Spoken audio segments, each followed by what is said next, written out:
Hi, everyone. This is Jennifer Kirschenbaum coming to you again. We've done a lot of work together during this COVID-19 pandemic, and I want to just take just a few minutes. It's going to be hopefully less than 5 to just take you through what we've put together for the roadmap to reopen.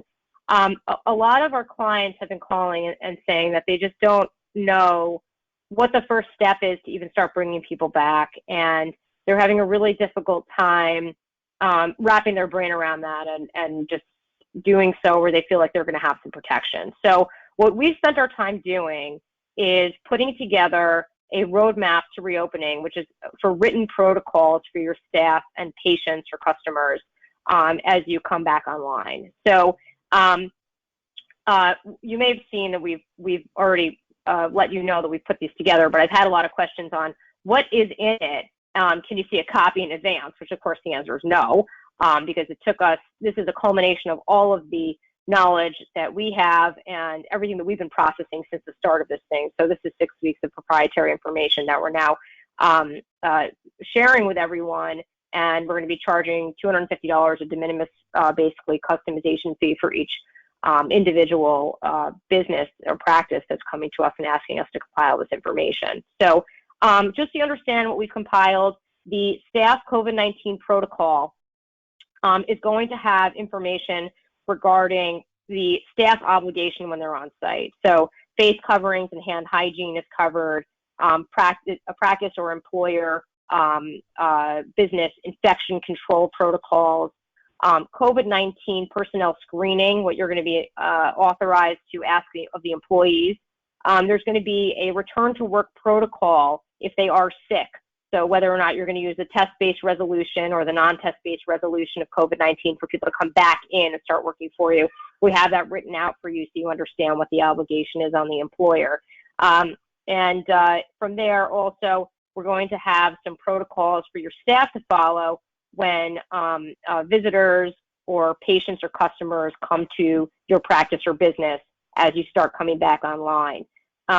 And we get really detailed there, and we're getting industry specific, specialty specific, because the CDC has overarching guidelines for most businesses.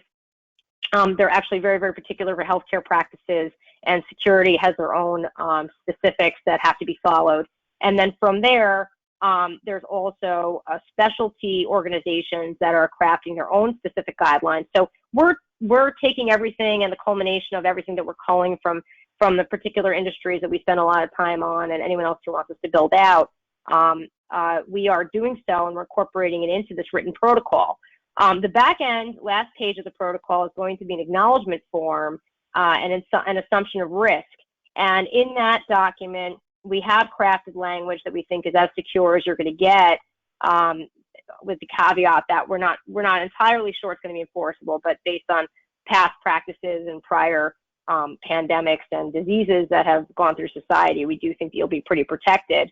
Again, no guarantees, but we put in a release for the employees to release you if they do contract COVID on site, and we have a covenant not to sue. We have some indemnification language for third-party claims, and we think that this is going to be the best way for you to roll out and be protected as you come online. So with this first protocol, you would have protection and a roadmap on how to engage with your staff and have them sign off on something.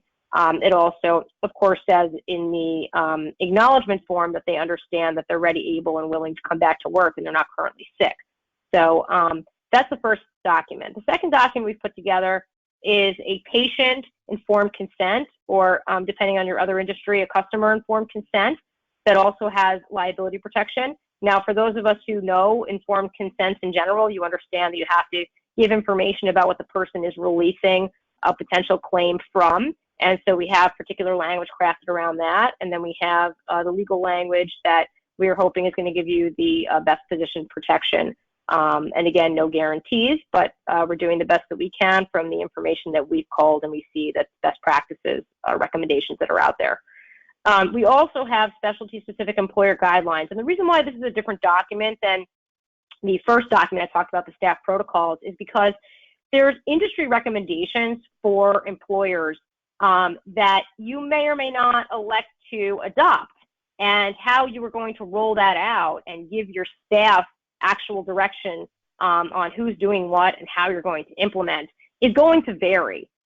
So we do not want to put that into the staff document. We want to give it to you and have you take a look at best practices. Again, it's a culmination of everything we're seeing related to your specific industry and specialty. And we are looking at all of the associations.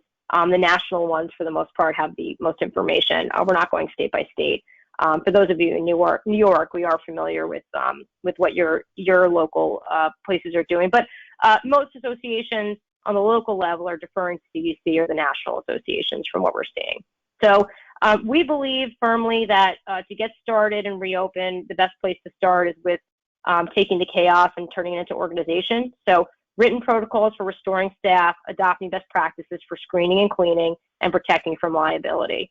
So if you are interested in ordering, again, what we're looking to do is we're not really looking, I guess, to profit off of this. What we're doing is we're taking all the hours we've put together, and we're basically charging the time that it takes us to compile and customize for your business, your practice. So we are charging $250, and for those associations and association members that we serve as counsel to, we are happy to get on the phone and also just talk through kind of where you're at and any other issues that you think you may be having prior to opening. So if you want to order, you can email me directly, and I have some basic questions that I want to know, which is what is the correct corporate name of the entity that you're operating under? Is there any doing business as? If I can't find your website very easily, I'd like you to send it to me because we like to take any logos and add it to the policies for you. And then I'm going to need to know who the contact person is, who basically your compliance officer is going to be. And very importantly, on the staff protocol, if the staff do not follow the protocol, we have written in there, of course, that they may be subject to disciplinary action, including termination. So it's very, very important that you have these in place, and we think it's the best first step as you get started to reopen. As always, if you have any questions at all that you're looking to reopen that you think falls in the legal realm, or you just have no idea who else to ask, always feel free to reach out, and if we can help, we will. So wishing everyone well, hope everyone is healthy. Any questions, feel free to call.